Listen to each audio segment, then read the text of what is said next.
memperketat proses poligami, nggak mudah. Untuk ASN ini nggak mudah, harus diperketat.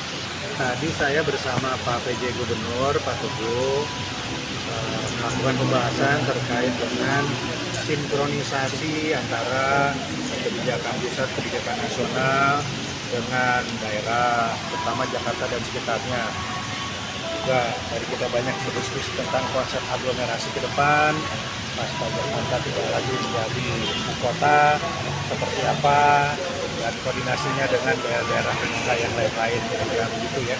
Jadi kami banyak berdiskusi soal itu tadi, terutama layanan transportasi, supaya Jakarta juga bisa membantu menguatkan konsep integrasi transportasi Jabodetabek ke depan. Gitu. Jadi karena APBD-nya kuat, Jakarta ini, yang lain kalau bisa dibantu, kalau tidak bisa, kalau belum bisa mandiri, anggaran pusat juga tidak ada misalnya, ya, saya lihat ya, perlu dikaji kemungkinan Jakarta memberikan subsidi untuk daerah sendiri. Bisa melalui Jakarta atau nantinya Dewan Aglomerasi. Salah satu yang lagi ramai juga ikut dibahas Pak yang soal perceraian dan perkawinan. Perceraian itu. ASN. Ya tadi. Jadi memang begini, ASN itu kan juga insan-insan berumah tangga yang perlu kita bina. Selama jadi wali kota, saya banyak menandatangani surat izin perceraian. Di Jakarta ini juga perceraian agak tinggi juga ya. Di tahun 2024 berapa tadi datanya? Ada sekitar 116 yang terlaporkan. Ya, yang lapor itu 116. Nah, di balik perceraian itu kan ada cerita, ada dinamika. Ada yang mantan istrinya tidak diperhatikan hak-haknya dan sebagainya. Nah, sedangkan bagaimanapun juga ini keluarga besar kami yang harus kita bina, yang harus kita pastikan ada landasan hukumnya. Jadi sesungguhnya sejatinya Pergub ini adalah memberikan kepastian hukum, aturan yang lebih jelas tentang proses-proses perceraian dan pernikahan. Jadi tidak hanya sekonyong-konyong masalah poligami, tapi perceraian pernikahan. Banyaknya angka perceraian, ada dinamika keluarga di situ. Kita harus melindungi semuanya.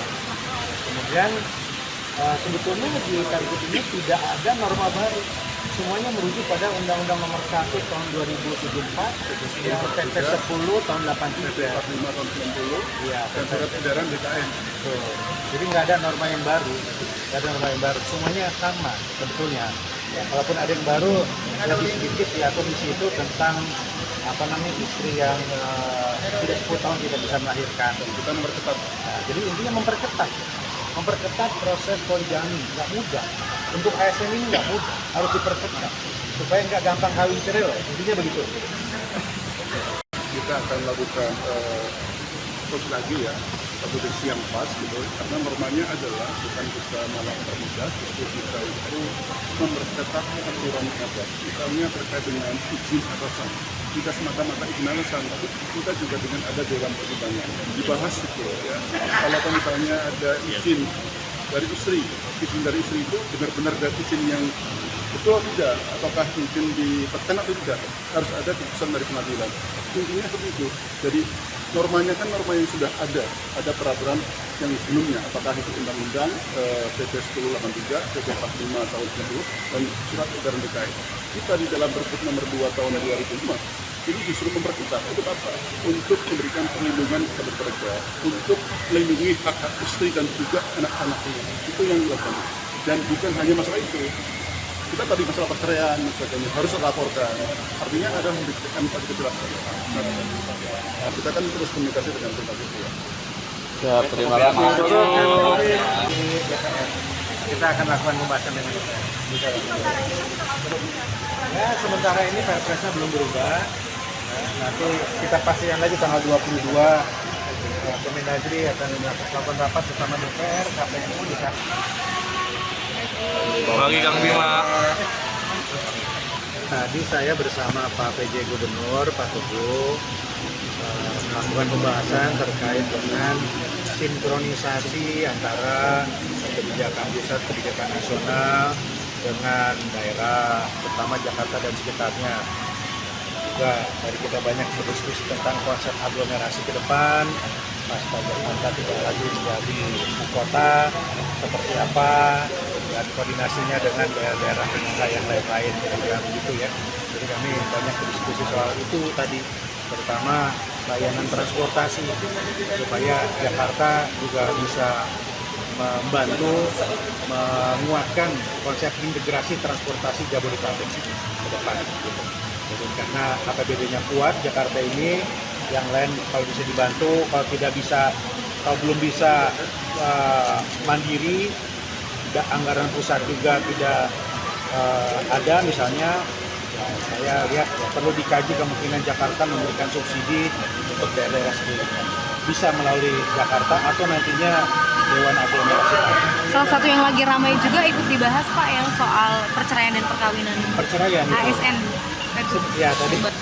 Jadi memang begini, ASN itu kan juga insan-insan berumah tangga yang perlu kita bina.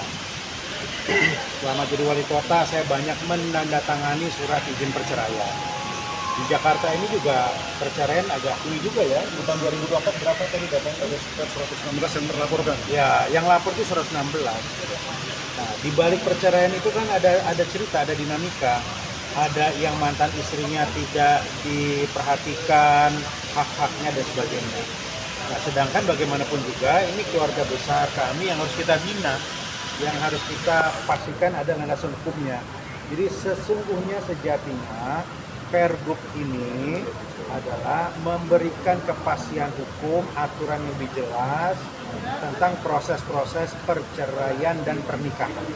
Jadi tidak hanya sekonyong-konyong masalah poligami, tapi perceraian pernikahan. Banyaknya angka perceraian, ada dinamika keluarga di situ. Kita harus melindungi semuanya. Kemudian sebetulnya di Pergub ini tidak ada norma baru. Semuanya merujuk pada Undang-Undang Nomor 1 tahun 2074, yang PP 10 tahun 83. 45 tahun 90. Iya, Dan surat edaran BKN. betul.